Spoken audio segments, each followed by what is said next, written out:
마태복음 26장 36절에서 41절입니다. 다 함께 일어나셔서 하나님의 말씀을 경청하겠습니다.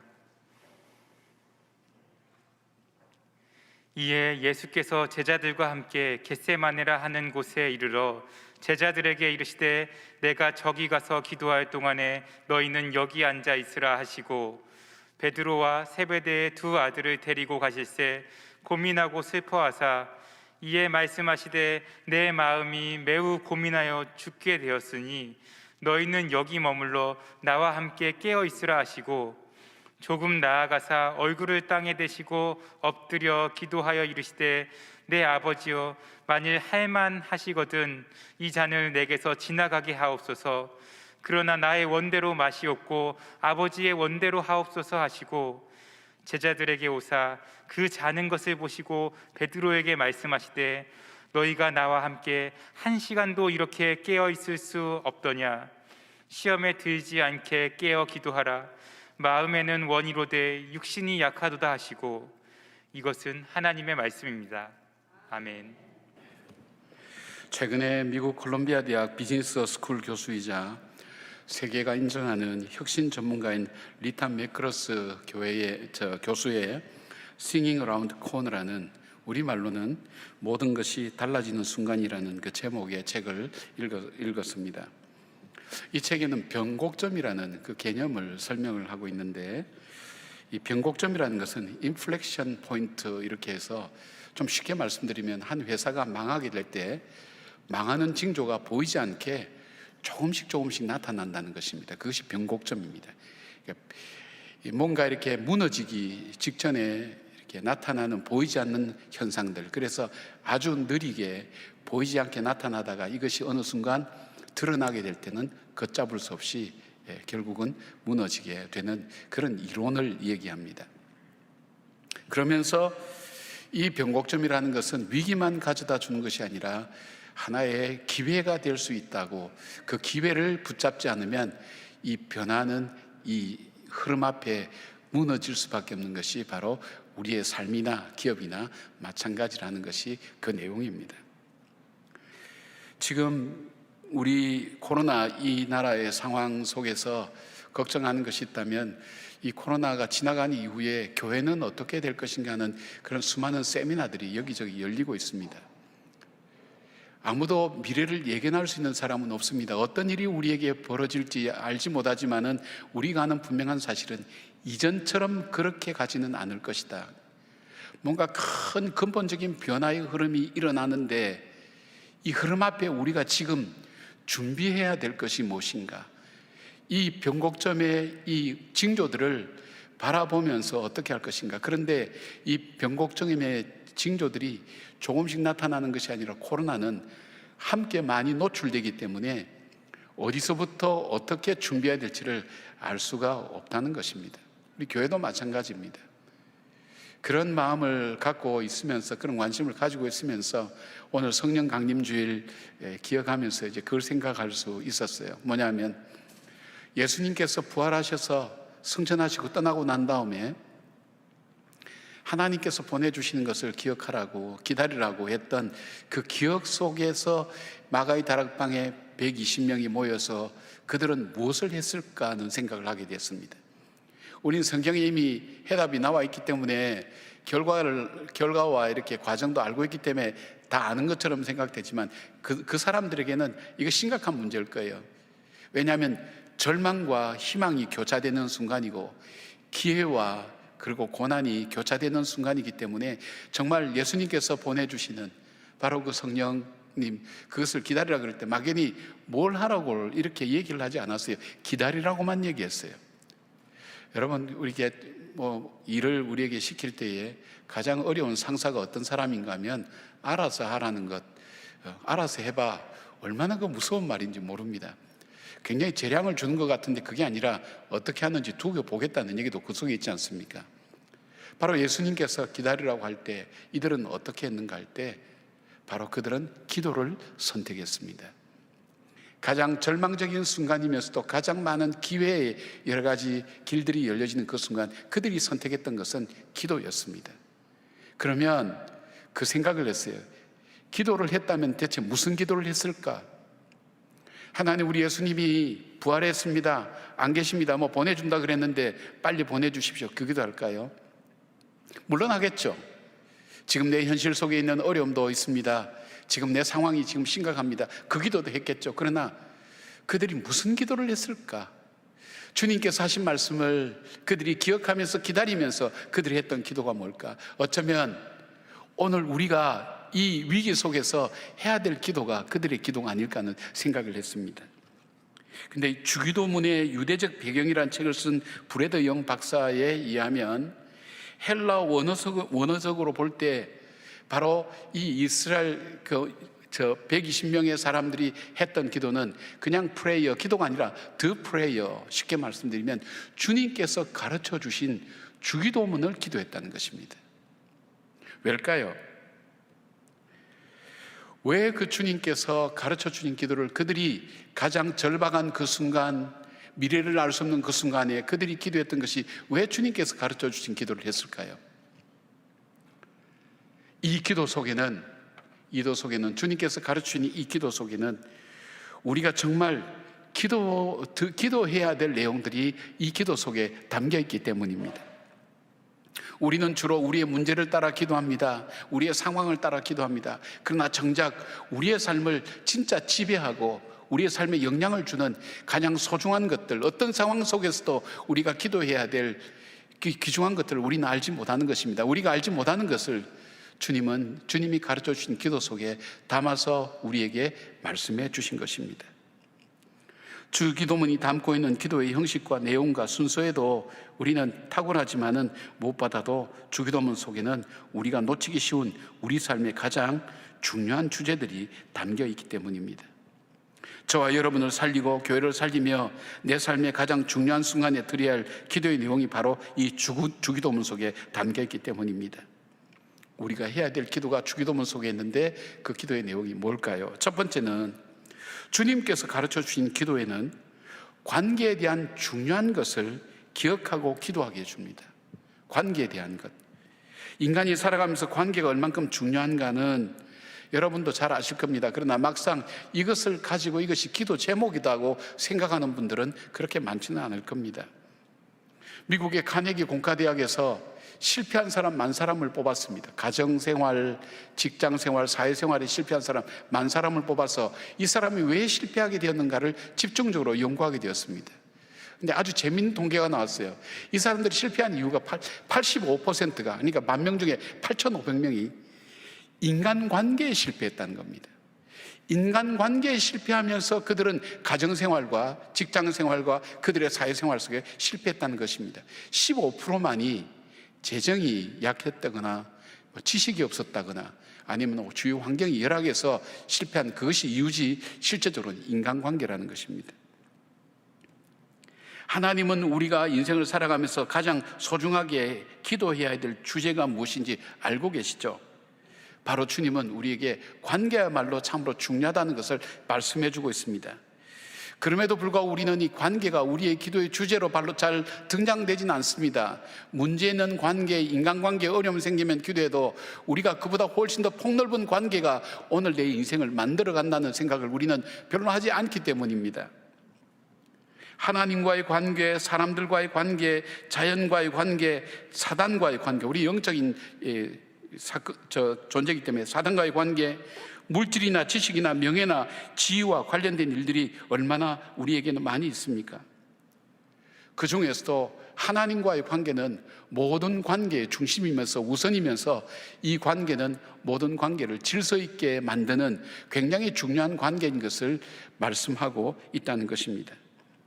그래서 먼저 하늘에 계신 우리 아버지를 부르게 하고, 그리고 가장 가까운 호칭인 아버지라고 부르게 하면서 하나님과의 관계가 우리가 어떻게 정립되어야 될 것인가 하는 것을 이 기도는 시작하면서 우리에게 알려주고 있습니다. 우리는 인생을 살면서 관계를 맺어야 할 것과 맺지 말아야 할 것에 대해서 분별하는 것이 얼만큼 중요하다는 것을 알게 됩니다. 잘못된 사상과 만났습니다. 잘못된 친구를 만났습니다. 잘못된 환경을 만났습니다. 우리에게 주어진 이 모든 것들이 잘못되게 될 때, 잘못 관계를 맺을 때에 우리의 인생은 치명적으로 실패할 수밖에 없다는 것입니다. 여러분, 말씀드린 것처럼 요셉은 어떠했습니까? 그는 가정 안에서 잘못된 형제들을 만났습니다. 형제들한테서 팔렸습니다. 그러나 그 형제들과 바른 관계를 맺었습니다. 왜요? 하나님과의 관계가 바로 맺어지니까 그 자기를 팔아버린 형제들과 바른 관계를 맺었습니다. 바른 관계를 맺기 위해서 요셉이 한 것이 뭡니까? 용서입니다. 보디발의 아내가 유혹에 왔습니다. 얼마나 자기에게 감미로운 유혹이었을까요? 그러나 그와 바른 관계를 맺었습니다. 해서는 안 될, 불륜을 저질러서는 안 될 그 관계를 그는 정리했습니다. 맺지 말아야 될 관계를 그는 분별하고 하지 않았던 겁니다. 바로와의 관계를 바로 맺었습니다. 그래서 바로 왕으로부터 인정과 사랑도 받았습니다. 감옥에 가서도 간수들과 죄인들과의 관계도 바로 맺었습니다. 더 나아가서 흉년이 올 때에 어떻게 그가 대해야 될지, 풍년이 올 때 어떻게 될지 아는 그 관계도 그는 알고 있었습니다. 바른 관계를 할 때에 그 인생의 불행과 어려움과 시련이 닥쳐왔지만 그곳에 휩쓸리지 아니하고 자기 길을 걸어갈 수 있었던 요셉의 삶을 보십시오. 관계의 축복이 얼만큼 중요한가. 요셉은 단순한 관계뿐 아니라 그 관계를 축복의 관계로 만들어서 결국은 하나님의 거룩한 축복의 역사가 이어지도록 만든 것을 보게 됩니다. 사랑하는 여러분, 우리는 가까이 해야 될 것과 멀리 해야 될 것, 사랑해야 될 것과 미워해야 될 것, 품어야 될 것과 버려야 될 것, 수없는 인생의 갈림길 속에 우리는 서 있습니다. 문제는 이 관계에 대해서 우리가 능력으로 분별하거나 이것을 잘 분류해낼 줄 아는, 컨트롤할 수 있는 능력이 우리들 속에 없다는 것입니다. 가까이 할 것을 멀리하게 되고, 멀리할 것을 가까이 하게 되고, 미워해야 될 것을 사랑하게 되고, 사랑해야 될 것을 미워하게 되고, 품지 말아야 될 것을 품고 있고, 품어야 될 것을 품지 못하는, 분별력 없고 지혜롭지 못하는 그런 일들이 우리의 관계 속에서 얼마나 많이 나타나고 있습니까? 그러나 하나님과의 관계가 바로 정립되면 우리는 무엇을 맺지 말아야 될 것인지, 맺어야 될 관계인지, 그 관계는 어떻게 해야 될 것인지, 가까이 할 것인지 멀리 할 것인지, 사랑할 것인지 미워할 것인지에 대한 그 분별이 이 기도 속에, 하나님과의 관계 속에서 이루어지는 것을 보게 됩니다. 죄악과의 관계 때문에 시작된 우리 인생의 비극의 역사는 우리 고통의 현실이 되어 있지 않습니까? 사랑하는 여러분, 누구와 어떤 것과 무슨 관계를 맺어야 될지에 대한 지혜와 능력이 어디서부터 나옵니까? 바로 하나님께로부터 나옵니다. 바로 그것을 기도하도록 주기도문은 우리에게 일깨워주고 깨닫게 해주시고 그것을 기도하게 하는 것입니다. 예수님은 지금 겟세마네 동산에서 가장 어려운 순간과 절체절명의 시간을 보내고 있습니다. 그런데 여기에서 예수님은 이 어려움 앞에 어떤 관계를 맺고 가야 될지에 대한 지혜와 분별력과 능력을 이 기도를 통해서 얻고 있습니다. 그래서 가장 피하고 싶었던 십자가 길로 가게 됩니다. 왜냐하면 하나님과의 관계가 가장 중요하고 우선순위의 관계였기 때문입니다. 그래서 가장 피하고 싶고 고통스러운 길이었지만 하나님께 순종하는 길을 선택합니다. 하나님의 길을 순종하게 될 때 하나님께서 그를 가장 높이실 뿐 아니라 그를 통해서 하나님의 구원의 계획이 이루어지는 것을 보게 됩니다. 여러분, 우리가 주기도문을 찬양할 때나 기도할 때 우리가 흔히 잊어버리기 쉬운, 우리 인생을 살아가며 오늘도 수없는 관계 속에서 내가 어떻게 이 관계를 맺어가야 될 것인지 주님은 관심을 갖고 우리에게 바라보시고 우리에게 그것을 위해서 기도하기를 원하고 계신다는 것을 여러분이 기억하시면서 기도하는 그런 지혜로운 분별력 있는 여러분의 기도의 사람 되시기를 주의 이름으로 축원합니다. 주기도문에 담겨 있는 두 번째는 무엇입니까? 우리 인생에 시험과 고통이 있다는 것을 기억하고 이겨내라는 것을 말씀하고 있습니다. 우리가 즐겨 부리는 찬송 중에 죄짐 맡은 우리 구주 찬송 가사 중에 시험 걱정 모든 괴로움 없는 사람 누군가, 근심 걱정 무거운 짐 아니 진자 누군가, 그 가사를 공감하면서 부른 이유가 뭘까요? 인생을 살아가면서 인생은 짐을 지고 무거운 걸음을 걸어갈 수밖에 없는 것이 우리 인생의 길이구나 하는 것을 우리가 공감하고 있지 않습니까? 오늘도 우리는 시험과 염려와 걱정이 우리 인생길을 떠날 수가 없다. 늘 내 삶 속에는 시험과 염려와 걱정이 내 삶에 머물러 있다는 것을 우리가 알기 때문에 이 찬송 부를 때 가슴 깊게 부를 수 있는 것 아니겠습니까?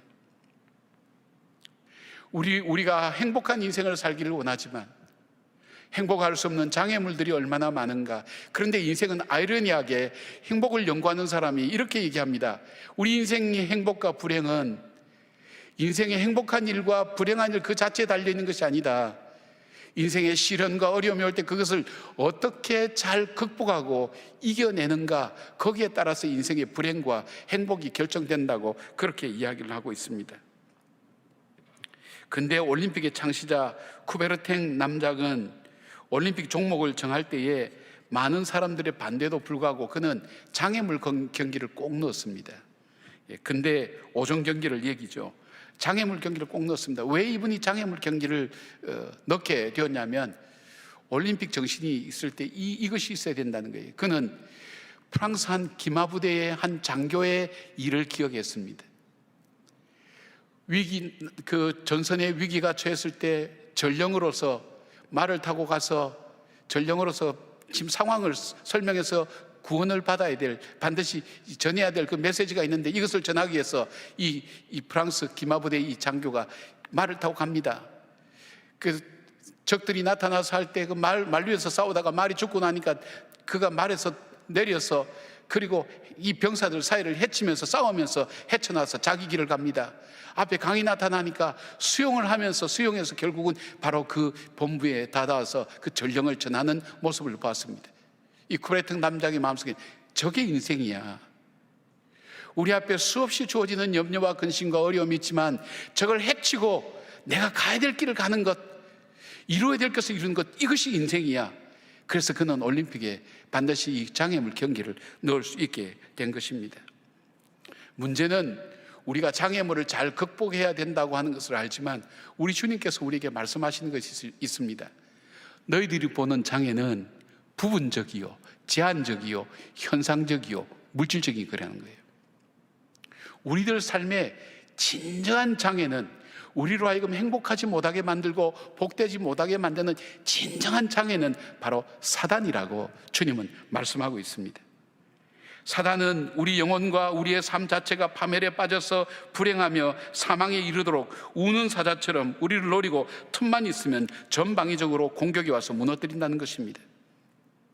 그래서 바울은 우리의 싸움은 혈과 육에 속한 싸움이 아니라고 했습니다. 우리가 알고 느끼고 고통당하고 괴로워하고 우리가 갈등 겪는 단순히 그 문제가 아니라는 것입니다. 큰 힘과 지혜와 인격을 가지고 있는 어떤 존재가 거짓말과 이간질과 더러운 것으로서 우리가 갖고 있는 모든 것을 다 헤집어 놓으면서 어쨌든 파멸과 파괴로 몰아넣기 위해서 집중적으로 쉬지 않고 지금도 우리를 무너뜨리기를 원하는 존재가 너희 삶 속에 있다는 것을 깨닫고 알으라는 것을 말씀하고 있습니다. 시험과 유혹이라는 단어로 표현되지만 그렇게 단순하거나 쉬운 거거나 형상적인 것은 아니라는 것입니다. 주님은 지금 겟세마네 동산에서 사단과 싸우고 있습니다. 주님의 길을 방해하고 막고 가지 못하게 하는 것입니다. C.S. 루이스는 사람들이 마귀의 시험에 농락당하는 이유는 마귀를 과소평가하거나 과대평가하기 때문이라고 지적합니다. 쉽게 말씀드리면 마귀가 없어. 마귀가 어디 있어? 어디에 귀신이 있어? 그런 건 없어 얘기하는 사람도 있습니다. 아니면 반대로 모든 것이 그는 마귀 장난이라고 얘기하는 사람도 있습니다. 과대평가거나 과소평가거나 하기 때문에 마귀의 농락에 넘어간다는 것입니다. 오늘 저와 여러분이 늘 끊임없이 무너뜨리기 위해서 힘있고 지혜있고 능력 있는 사람이 추적해서 내 삶에 틈만 보이면 언제든지 공격하기 위해서 무너뜨리겠다는 사람들이 있다는 것을 여러분 알면 어떻게 하시겠습니까? 눈에 보이는 그 문제가 아니라 오늘 내 인생 자체를 파멸로 몰아넣고 나와 관계된 것을 무너뜨리기 위해서 정말 기가 막힌 방법으로, 내가 상상하지 못한 방법으로 내 인생을 파멸로 몰아넣는 적이 있다면 여러분 어떻게 하시겠습니까? 두려운 일 아닙니까? 사단에 속아서 예수님을 부인하며 나라까지 떨어졌던 베드로는 베드로전서 5장 8절에 이렇게 얘기합니다. 근신하라, 깨어라, 너희 대적 마귀가 우는 사자같이 두루다니며 삼킬 자를 찾나니 라면서 사단을 너희 대적이라 그랬어요. 너의 대적, 지금 여러분의 대적, 그 대적이 우는 사자처럼 어떻게 하든 무너뜨리고 행복하지 못하고 복되지 못하고 하나님께서 주신 그 은혜를 받지 못하고 감사한 마음과 평안한 마음을 깨뜨리기 위해서 기가 막힌 방법으로 우리의 삶을 뒤집어 놓는다는 거예요. 그리고 파멸에 가도록 만든다는 거예요. 그것이 베드로가 경험했던 삶이었어요. 자기는 의리도 있었어요, 신념도 있었어요, 지혜도 있었고 지식도 있었어요. 12제자나 이끄는 그 개성이 강한 그 제자들 이끌 만한 능력도 있었어요. 그러나 그가 가졌던 신념, 신의, 노력, 자기의 지식, 모든 것 한순간에 다 날아가 버리지 않았습니까? 사단이 밀가부듯 할 때 주님께서 기도하지 않았다면 그는 완전히 나가 떨어졌을 겁니다. 자기의 경험을 통해서 얘기합니다.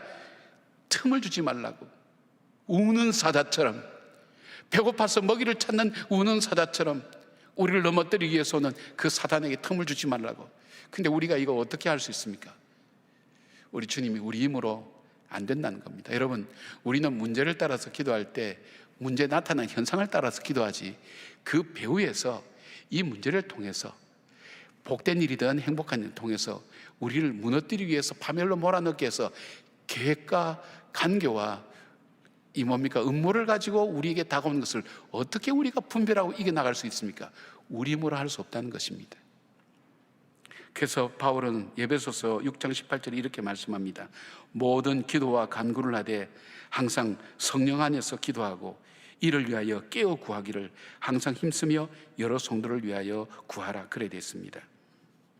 여러분, 여기에 깨어 있을 때는 시험이 오는 시점을 압니다. 아, 요거 시험이구나. 그리고 그 시험을 이길 만한 능력이 깨어 있을 때, 기도할 때, 근신할 때 주어지는 것입니다. 물리칠 수 있는 능력이 나에게 주어지는 것입니다. 그래서 중요한 것은 깨어서 기도하는 것. 기도한다는 것은 뭘까요? 내 힘과 내 능력 의지하지 않고 성령의 도우심을 의지해서 이겨나가는 것입니다. 우리의 이성이나 지식이나 경험이 아닙니다. 성령의 도움입니다.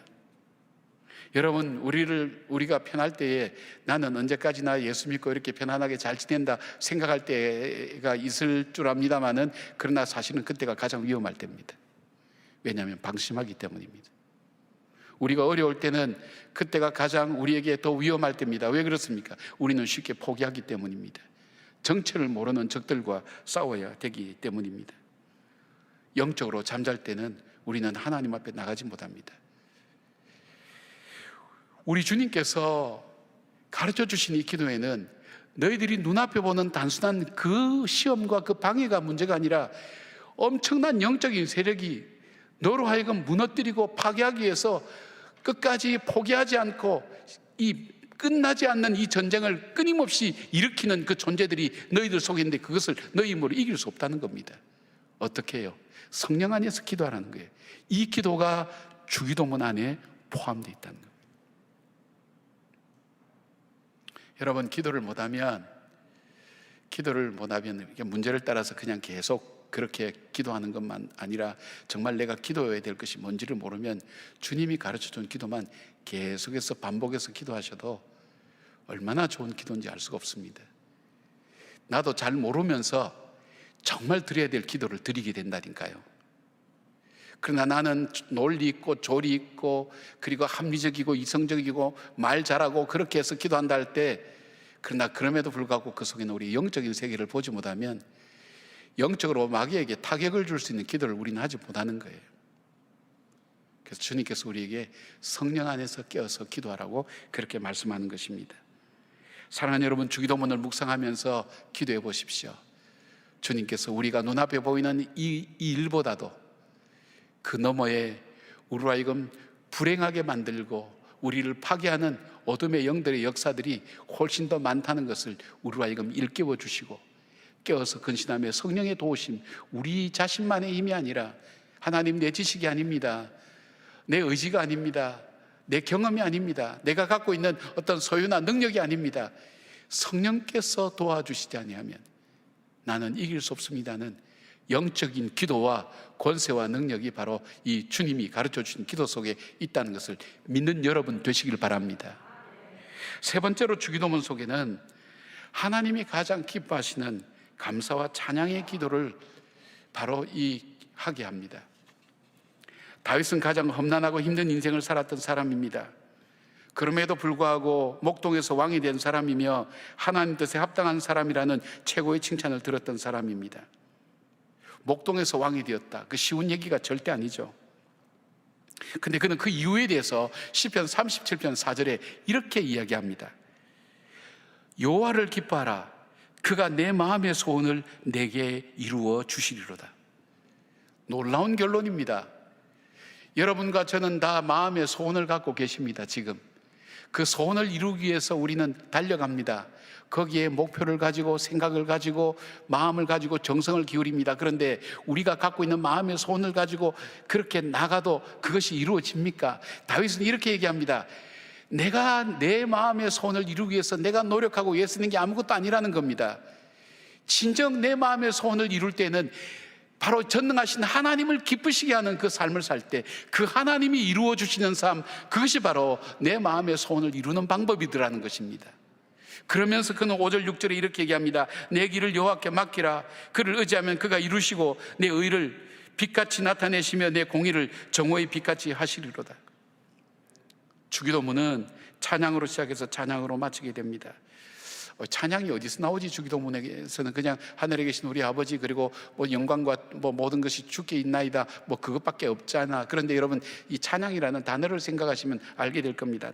이 찬양 중에는 히브리어로 세 가지 단어가 나오는데 할랄이라는 표현이 있습니다. 할랄이라는 표현은 마음을 고양시키다, 소리를 높이다, 고함치다, 자랑하다 이런 뜻은 뭘까요? 목소리를 높여서 하나님을 찬양하는 걸 말합니다. 바라크가 있습니다. 이 말은 축복하다, 하나님께서 성공과 번영과 기름짐을 위한 권능의 근원임을 선포하다, 잠잠해지다. 바로 이 뜻 속에는 모든 복의 근원이 하나님께 있다는 것을 인정하고 선포하는 겁니다.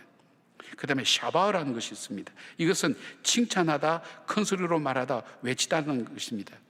뭘 말합니까? 하나님께서 행하신 일들, 내 인생에 행하신 일들, 우리에게 행하신 일들이 하나님 옳습니다. 하나님 잘하셨습니다. 하나님이 바르게 하셨습니다. 이렇게 인정해 드리는 겁니다. 여러분, 우리 사람에게서 사람의 마음을 가장 감동스럽게 하는 게 뭔지 압니까? 인정하는 것과 사랑해 주는 것, 그때 사람이 변화되는 겁니다. 그래서 하나님께서는 이렇게 말씀합니다. 하나님 기뻐하시는 것이 뭡니까? 하나님이 살아계시다는 것. 이 자리에 하나님이 임재하시고 살아계시고 내 기도를 듣고 계신다는 것을 내가 마음으로 진심으로 믿는 겁니다. 그리고 그 하나님을 찾는 자에게 상 주신 이심을 믿는 자를 하나님이 기뻐하신다고 그랬습니다. 그러면 바로 하나님을 찬양한다는 게 뭘까요? 하나님 잘하셨습니다. 나 같은 인생을 구원해 주신 것 하나님 귀한 일입니다. 하나님은 놀라운 분입니다. 하나님은 정말 나의 아버지 되십니다. 하나님께서 내 인생 속에 행해 오신 것을 인정하고 고백하는 이것이 주님을 향한 찬양입니다. 근데 하나님이 이걸 너무 기뻐하시는 거예요. 이 기뻐하시는 이 기도가 이 주기도문 속에 들어있는 겁니다. 참 사람이 어려운 일을 만날 때 위로할 말이 별로 없는 것 같아요.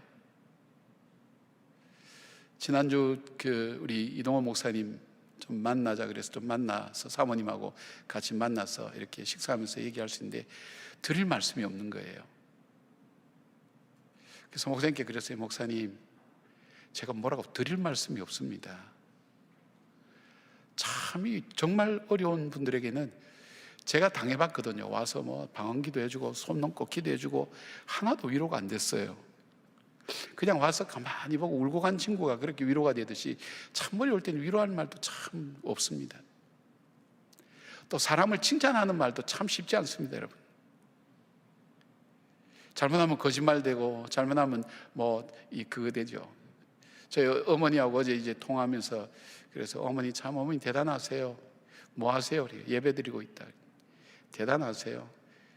그 90 다 돼가신 어른이 토요일마다 7번씩 예배 드리고 또 예배를 위해서 기도하고 눈이 내가 죽을 때까지 잘 보였으면 좋겠다. 말씀 읽는 재미가 크다. 그러시면서 참 대단하신 것 같아요. 근데 어머니 참 대단하세요. 그러니까 비행기 태우지 마라.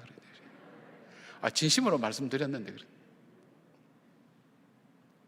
여러분, 우리 언어라는 것이 참 짧습니다. 그렇기 때문에 내가 하나님께서 내 인생 속에 행하시고 온 것을 내가 몰라서도 얘기를 못하고 깨닫지 못해서 못하기도 하지만은 그러나 주님이 가르치는 기도를 하게 될 때에 그 속에는 주님이 기뻐하시는 그 기도의 내용들이 그 속에 다 담겨 있다는 것입니다.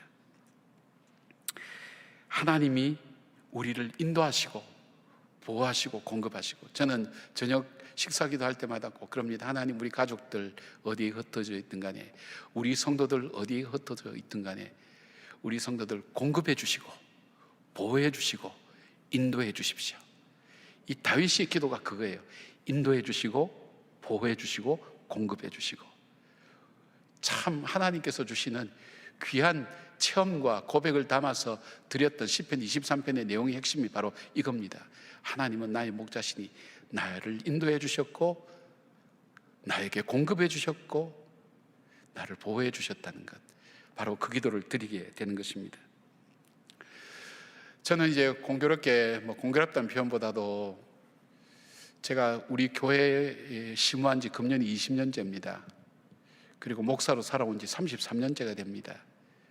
그래서 한번 쭉 돌아봅니다. 내가 목회하면서 허물도 많고 잘못한 것도 많고 실수한 것도 많지만, 인생을 살아오면서 힘들었던 일도 적지 않았지만, 내가 살아오면서 그 힘들 때 앞길을 알 수 없을 그때에 내가 할 수 있었던 일 중에 가장 잘 할 수 있었던 것이 뭐였을까 할 때 전 두 가지입니다. 제 아내가 힘들 때 21일 금식 기도하면서 하나님 앞에 그 캄캄한 절망 속에서 할 수 있는 것이 아무것도 없었을 때 금식하며 지냈던, 우리 가족들이 어려울 때 함께 기도했던 그 기도의 시간들, 그리고 우리가 교회를 짓고 어려울 때 여러분과 함께 새벽마다 기도하며 하나님 앞에 나갔던 70일 동안 교회당을 다 부셔놓고 매일 2,000명 가까운 성도들이 모여서 하나님께 기도했던 그 추억은, 제가 지금 제 인생을 돌아보면 내 인생 속에 가장 잘 할 수 있었던 것, 여러분, 결과가 좋아서도 아닙니다. 내용이 좋아서도 아닙니다. 그 기도가 나의 미래를 열어주었던 것입니다. 그 기도가 교회의 미래를 열어주었던 것입니다. 기도가 내가 알지 못했던 것을 예비하도록 준비해 주셨다는 것입니다. 내 인생의 마지막에도 하나님 앞에 기도하면서, 내 앞으로의 삶이 어떻게 될지 모르지만 하나님 앞에 기도하면서 준비할 수 있다는 것, 내가 나를 위해서 가장 잘하는 것, 그것이 기도가 아닐까요? 여러분, 영국과 프랑스는 둘 다 큰 소용돌이 속에서 사회가 변하게, 근대사회로 넘어오게 됐습니다. 근데 프랑스는 피해의 혁명을 통해서 수많은 희생의 대가를 치렀고, 영국은 그냥 혁명이 없이 무혈혁명으로 이렇게 변화가 되었습니다. 근데 그 영국의 그 무혈혁명의 그 뒤에 배후에 자주 등장하는 사람이 누군가 하면 존 웨슬레라는 사람입니다. 이 감리교를 창시한 분입니다. 근데 이 존 웨슬레의 형제는 무려 19명이 있었습니다. 그 어머니 수잔나 이 웨슬레는 19명의 자녀를 길렀어요. 여러분, 아이 한 5명만 길러도 정신없잖아요. 밥 해야죠, 빨래해야죠, 아이들 가르쳐야죠, 얘기해야죠. 시간이 없는 거예요. 19명 아이를 기른 거예요. 길렀는데 자기 시간이 없는 거예요. 그런데 그분은 그래도 비교적 자기가 낼 수 있는 시간, 오후 1시부터 2시 사이, 그 사이에 자기 방문을 걸어 잠그고 그 아이들 하나하나의 이름을 부르면서 기도를 했습니다. 거기에 존 웨슬리가 있습니다. 찰스 웨슬리가 있습니다. 영국을 변화시킬 수 있었던 하나님의 사람들이, 선한 사람들이, 그 사회를 새롭게 바꾸어 나갈 하나님의 선한 사람들이 그 어머니의 기도를 통해서 세워질 수가 있었습니다. 1시간 기도, 주님께서 1시간도 나와 함께 깨어 있을 수 없더냐 하는 것이 시간적인 1시간만을 의미하는 것은 아닐 것입니다. 내가 하나님께 드릴 수 있는 가장 귀한 시간, 복된 시간, 주님과 함께 깨어서 동행하는 그 시간에 대한 이야기가 아닐까요? 사랑하는 여러분, 오늘 우리가 이 어려운 이 시대를 지내면서 우리가 할 수 있는 가장, 내가 나를 돌아볼 때도 참 잘했다 할 수 있는 일이 뭘까요? 바로 기도하는 일일 것입니다. 1시간 기도입니다. 1시간도 나와 함께 깨어 있을 수 없더냐, 동갈 수 없더냐. 여러분, 집에서도 여러분들이 그냥 일하면서도 힘드시면 그냥 주기도문 그냥 암기하시면서 이렇게 왔다 갔다 하셔도 괜찮습니다. 집에서 그렇게 기도하시다가 교회 한 번이라도 나오셔서 1시간 동안 하나님 앞에 엎드려 기도하는, 바로 이 기도가 쌓여질 때 여러분, 한국 사회는 큰 변화의 소용돌이 속에서도 가야 될 마땅한 역사의 방향으로 갈 수 있으라고 생각됩니다. 작은 땅덩어리의 나라가 열방을 축복하는 축복의 통로로 쓰여질 수 있도록 나라를 위해서 기도해 주시고, 특별히 내년에는 대선이 있습니다. 한 사람을 뽑아놓으면 5년 동안 어떤 일이 일어날지 우리가 경험하고 있지 않습니까? 매년마다, 우리 매번마다 그 경험하고 있지 않습니까? 백성들이 불쌍하지 않습니까? 우리가 하나님 앞에 기도해야 될 이유가 얼마나 많은지 모릅니다. 코로나가 백신이 종식이 아니라 정말 하나님께서 끝내주셔야 끝나는 겁니다.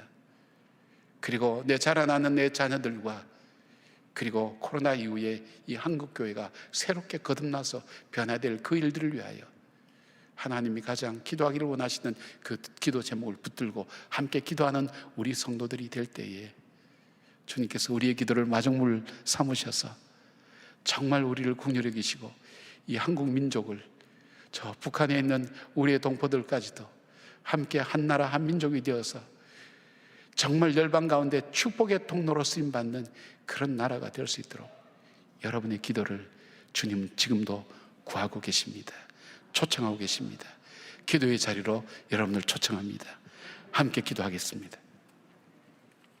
하나님, 사랑하는 우리 성도들, 이 어려운 시대에 함께 예배 자리에 있다는 것 얼만큼 귀하고 복된 일인지 알 수 없습니다. 모이기를 기뻐하지 않고 즐거워하지 않는 어떤 사람들처럼 하나님, 우리가 그들의 습관을 따라가지 말라고 주님 말씀하신 것처럼 우리의 삶 속에 편함을 찾고 편리함을 추구하는 저희들의 삶의 속성들이 하나님 앞에 나와 예배드림이 점점 멀어져가는 이때에 몸부림치며 주 앞에 나와 예배드리는 한 사람 한 사람 심령의 그 기도를 사용하여 주셔서 권세 있는 기도가 되게 하시고, 하나님 독사의 머리를 밟으며 사단의 머리를 밟을 수 있는 하나님 능력 있는 하나님 기도가 되게 하여 주시옵소서. 그리하여 하나님, 우리의 삶 가운데 승리하는 저희들 되게 하시고 하나님께서 기뻐하시는 인생을 살아가는 저희 성도들 되게 하여 주시옵소서. 예수님의 이름으로 기도드리옵나이다. 아멘.